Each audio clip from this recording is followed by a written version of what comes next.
Pub culture తాజాగా తిరుపతికి విస్తరించింది. తిరుపతి నగర శివారులో అనుమతి లేకుండా పబ్ ఏర్పాటైంది. మహానగరాలకే పరిమితమైన పబ్లు ఇప్పుడు ఆధ్యాత్మిక కేంద్రాలకు విస్తరించడాన్ని పలువురు తప్పుపడుతున్నారు.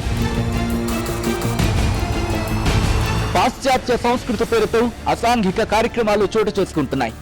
వాటికి అడ్డాలుగా పబ్బులు మారుతున్నాయి. అన్ని ప్రాంతాలకు ఈ పబ్ కల్చర్ వ్యాపిస్తోంది. యువతను మత్తులో ఊగిస్తోంది. తాగండి, ఎంజాయ్ చేయండి అంటూ పబ్బు యజమానులు నిబంధనలకు విరుద్ధంగా పబ్బులు నడుపుతున్నారు. యువతులపై, మహిళలపై దాడులకు కారణమవుతున్నారు. బర్త్డే, ఫ్రెషర్స్ డే పేరుతో చాలా మంది పబ్లను ఆశ్రయిస్తున్నారు. రాత్రి వేళలో యువత పబ్లోకి వెళ్లి తాగి ఊగుతోంది. కొన్ని ప్రైవేటు విద్యా సంస్థల విద్యార్థులు తరచూ వేడుకల పేరుతో పబ్లకు వెళుతున్నారు. ఇలాంటి పబ్ కల్చర్ తాజాగా తిరుపతికి విస్తరించడంపై పలువురు ఆందోళన వ్యక్తం చేస్తున్నారు.